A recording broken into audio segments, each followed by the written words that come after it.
Aw tulo bɛ adamadenya ani yiriwa rajoso HDFM de mankan na. Nin ye aw ka kunnafoliw ye bamanankan na. Aw minnu sɔgɔn bɛ bunadamadenya ani yiriwa rajoso HDFM na jamana in kɔnɔ ani jamana in kɔ kan aw bɛɛ lajɛlen ni yantuma a y'aw bisimila dɔnnibaru kɛnɛ kan na. Bi ye kunnafoni bakurubaw la an bɛna kuma kulukorokaw fɛ yen nɔ Croix-Rouge Malienne maaw u ye u ka projet belebeleba kurumbo kari min bɛna ɲɛsin ka fonsew bɔ ni ka kulukoro saniya an na kuma o kan bi dɔnnibaru kɔnɔna na ni o tɛmɛna ka bɔ yen an na taa Tɔnbukutukaw fɛ yen nɔ sifinnakaw u ye wulikajɔ belebeleba kurumbo kari min bɛna ɲɛsin ka se ka dugudenw kɔni lafaamuya l'impôt ani taxes sarali nafa kan an na kuma o fana kan dɔnnibaru kɔnɔ ninnu de ye bakurubaw ye kunnafoni wɛrɛw bɛ ka fara minnu kan sɔɔni an bɛna kunkun ni ɲɛɲɛ bɔ ɲɔgɔn na a y'aw bisimila dɔnnibaru kɛnɛ kan na. Aw tulo bɛ adamadenya ani yiriwa rajoso HDFM de mankan na.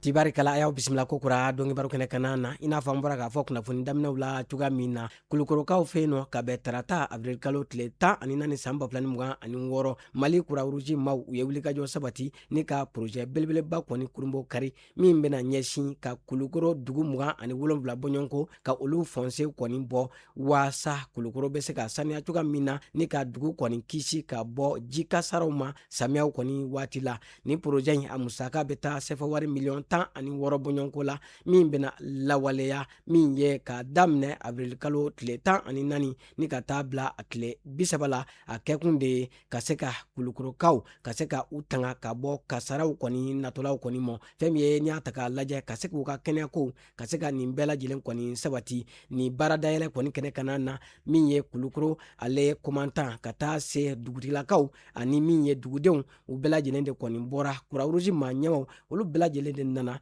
ka na u sen don ni baara dayɛlɛ belebeleba in na min bɛna kɛ sababuya ye ka kulukorokaw ka se ka u bɔ degun kɔni kɔnɔna na ni ka se ka u ka dugu kɔni saniya a kɛnɛ kan na min ye kulukorokaw u ka maire ni o ye Aliyu Musa Tamura ye ale tun bɛ yen nɔ a ye dantigɛli kɛ ni ka foli ni waliɲumandɔn ta ka Croix-Rouge maaw sɛgɛrɛ an ka jɛ k'a ka fɔta lamɛn. An bɛ foli lase bɛɛ lajɛlen ma. Activité min daminɛna sɔgɔmada in na nin ye activité ba de ye an bolo. N b'a fɔ Croix-Rouge ma n ko vraiment n k'u ni ce u ni baraji parce que u y'an dɛmɛ baara caman na min tɛ curage de caniveau ye. U y'an dɛmɛ jigiko kun ka gɛlɛn kosɛbɛ Kulukoro tilema wagati. Croix-Rouge y'an dɛmɛ ka forage caman kɛ dugu kɔnɔna na. Croix-Rouge y'an dɛmɛ tuguni démuniw ka ca an fɛ mɔgɔ minnu se tɛ minnu ye. Croix-Rouge y'an dɛmɛ ka balo d'u ma ka u yɛrɛ fɛrɛ bɔ. Bon bi Croix-Rouge nana an dɛmɛ pour que k'an ka degunba ta ka bɔ yen nɔ puisque ni samiya donda sera ji bɛ kɔlɔlɔ cɛnni caman don kulukorokaw fɛ yen. Donc maintenant u nana an dɛmɛ o la pour que ka se k'o kɛ. Donc an kɔni b'u dɛmɛ an bɛ sensibilisation na dugu kɔnɔna na. An y'a ye fana k'a fɔ dugudenw caman bɛ yen nɔ minnu bɛ siraba ninnu dalala la. A caman kɛlen don ka daliw ta ka dada caniveau sanfɛ. Donc pour que ka dugumana bɔ a ma nɔgɔn. Donc an bɛ ka sensibilisation kɛ pour que daliw ka wuli curage ka kɛ ji ka tɛmɛ a fɛrɛ ma. Puisque an bɛɛ b'a dɔn k'a fɔ an ka dugu ye yɔrɔ dɔ ye an ka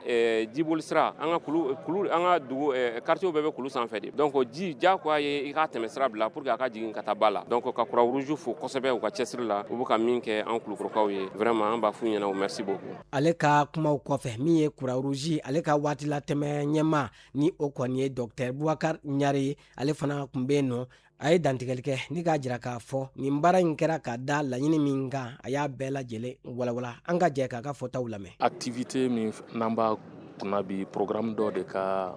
activité don an ka o programme n'an b'a fɔ ma RISE programme de résilience communautaire de don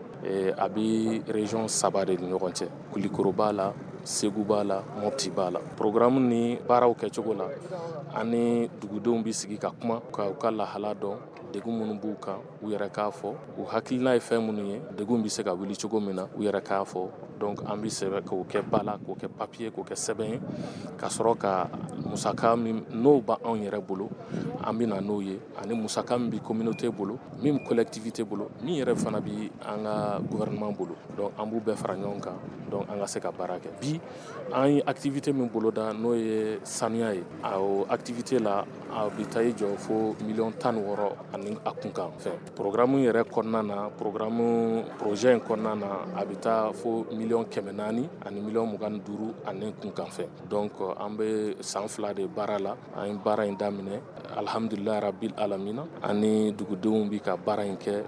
mɛriw bi k'an accompagner jamana ka autorités fana bi k'u jɔ u jɔyɔrɔ la ka vraiment ka ko in kɛ u ta ye ka sababuya kɛ jiko gɛlɛya inondation min n'an y'a dɔn 2024 la an t'a fɛ a ɲɔgɔnna kasara kan an sɔrɔ tuguni bibi na an bi diɲɛ développer min na donc hakilina ye min ye an ka jɛ ka baara ka gouvernement dɛmɛ an ka se ka action minnu kɛ n'an b'a fɔ ma ka ɲɛbila kɛ sani kasara yɛrɛ ka se donc n'an sera k'o ɲɛbila baaraw kɛ o ɲɛbila baaraw ka nɔgɔn u b'a fɔ jateminɛw y'a yira k'a fɔ n'i bi dolari 7 don ka gɛlɛya kɛlɛ ni i bi a kunbɛli kɛ i bi dolari 1 de bi kɛ k'a kunbɛli kɛ donc i bi dolari 6 de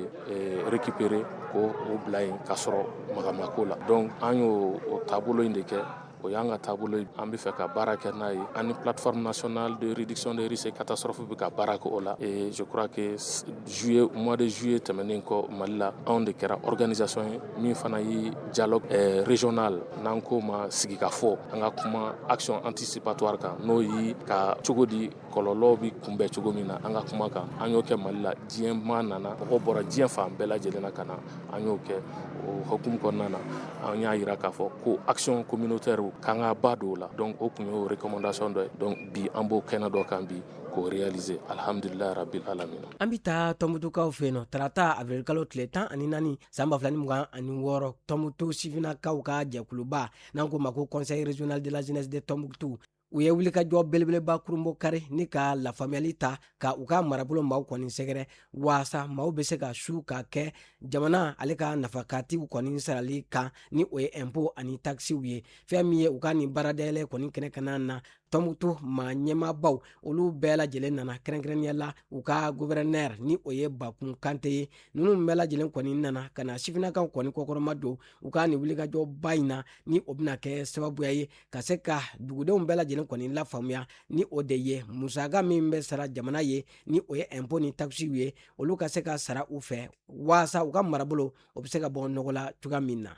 n'an bɔra Tɔnbukutu an b'an kunda segukaw fɛ yen nɔ min ye tarata avril kalo tile 14 san 2026 min ye baɲumankɛ tɔn ediko maaw u ye projet belebeleba kɔni kurumbo kari ni o ye espoir fi ye ni o kɔni bɛna ɲɛsin npogotigini minnu ni u ka kalan kɔni danna sira la ni u si b'a daminɛ san 15 ni ka taa se san 18 bɔɲɔgɔnko ma olu maaw ka se ka u tɛgɛ don cɛ la ca min bɛ kɛ sababuya ye k'u bɔ maafɛ maaya la a kɛnɛ ɲɛmaaya kun bɛ segu ale kɔni préfet bolo ni o y'u ka komantan ye alu jɛra k'a fara ale kan min ye segu maa ɲɛma caman kun bɛ yen ani min ye projet in ale cakɛɲɔgɔn u bɛɛ nana fara ɲɔgɔn kan ni ka nin baara belebeleba in kɔni kurumbo kari waasa Mali bogotiginiw minnu kɔni ka kalan danna sira la olu bɛ se ka kunsɔdɔrɔ sɔrɔ cogoya min na ni ka u doni kɔni bɔ u mansaw kɔni kan fɛn min ye u ka laɲini ye projet in kɔni kɔnɔna na bogotigini 50 bɔɲɔgɔnko o bɛna olu de kɔni lakɔgɔ ni ka u lafaamuya min ye cogoya min na u tɛgɛ bɛ se ka don cɛ la ca min bɛna kɛ u ma sɔrɔ sira ye tunganatalaw olu dɛmɛjɛkulu n'an ko a ma ko OIM u ye wulikajɔ kɔni sabati ni ka dɛmɛ ta ka gwa 250 kɔni sɛgɛrɛ Tɔnbukutu marabolo la min ye balo ka taa se minɛ ma minɛ minnu u mako kɔni bɛ jɔ a la gwa 250 in na 150 olu ye maa ye maa minnu ni olu kɔni bɔra u sigiyɔrɔ la ka sababuya kɛ gɛlɛya kɔni ye ni u bɔra sunpi fɛn min ye a ga 100 dɔ in olu ye maaw ye maa minnu ni olu kɔni sigilen don Kosia fɛn min ye ni a ta ka lajɛ ni olu kɔni fana bɔra lɛrɛ ale kɔni dugu kɔni kɔnɔna na ni wulikajɔ belebeleba in a kɛkun de ye ka se ka maaw kɔni dɛmɛ maa minnu bɔra u sigiyɔrɔw la ka sababuya kɛ gɛlɛyaw ye waasa u bɛ se ka fiɲɛbɔda sɔrɔ cogoya min na o de la ni projet ba in a kɔkɔrɔma donnen don l'Amérique jamana olu ka gouvernement kɔni fɛ a kɛkun de ye ka se ka ni maa ninnu kɔni dɛmɛ u ka ɲɛnamaya bɛ se ka falen cogoya min na Mali, Burkina Faso ani ACR olu ka sigiko 14 baaraw kɔni kuncɛra ka bɛn min ye avril kalo tile 15 Bamakɔ yan nɔ min kɔni senfɛ ni fan saba in u bɛɛ lajɛlen kɔni jɛra ni ka hakili jabɔ kɛ maaw kɔni ka lahala kan maa minnu bɔra u ka jamanaw la ka sababuya kɛ gɛlɛyaw ye n'an ko ma ko réfugiés olu minnu kɔni ye a laɲini k'u bɛ segin ka taa u bɔduguw la ka se ka jateminɛ kɔni kɛ u be segi cogoya jumɛn na ani dɛmɛ minnu kan ka don u ma ka se ka o bɛɛ lajɛlen kɔni jateminɛ waasa u segini a kana kɛ kɔlɔlɔ ye u ma. fɛn min ye n'i y'a ta k'a lajɛ u ka nin sigi kɔni senfɛ laɲini minnu kɛra o de ye ko ka tɛgɛ di ɲɔgɔn ma kɔni kɛ ani fana ka jatedenw kɔni bɛɛ lajɛlen kɔni jateminɛ ni ka wuli ka se ka taa min ye réfugié ninnu ka se ka taa kibaruya jɔnjɔn kɔni di u ma u bɔyɔrɔw lahalaw kan. u ka sigi nata o bolo dalen don ka bɛn octobre kalo tile 13 ma san 2026 Burkina Faso jamana la.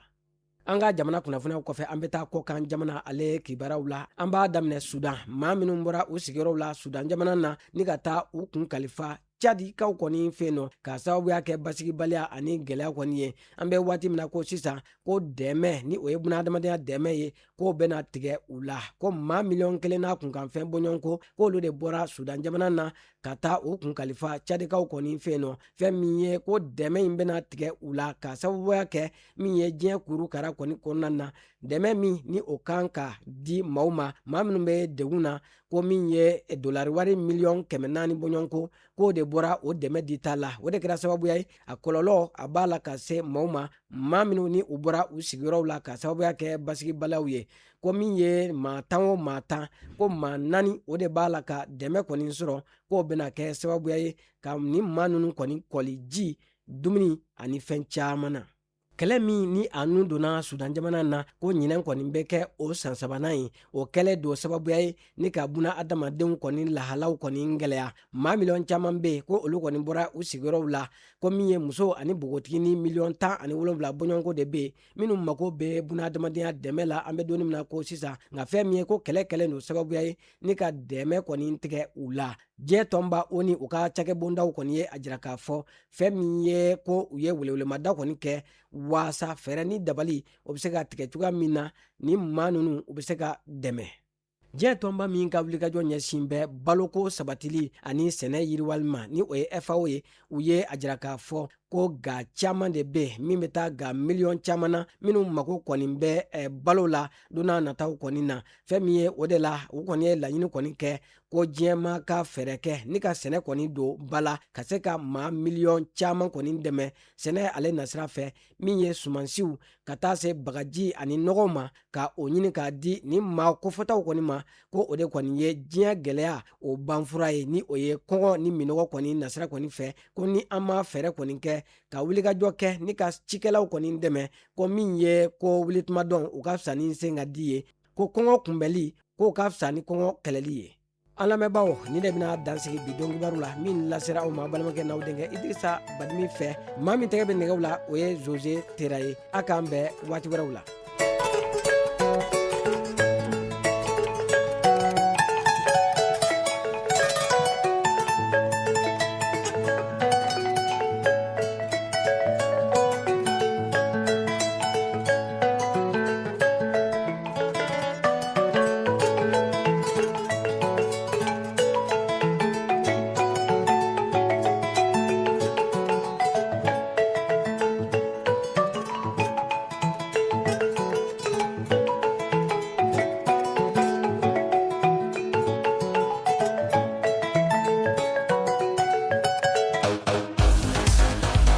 aw tulo bɛ adamadenya ani yiriwa rajoso HDFM de mankan na.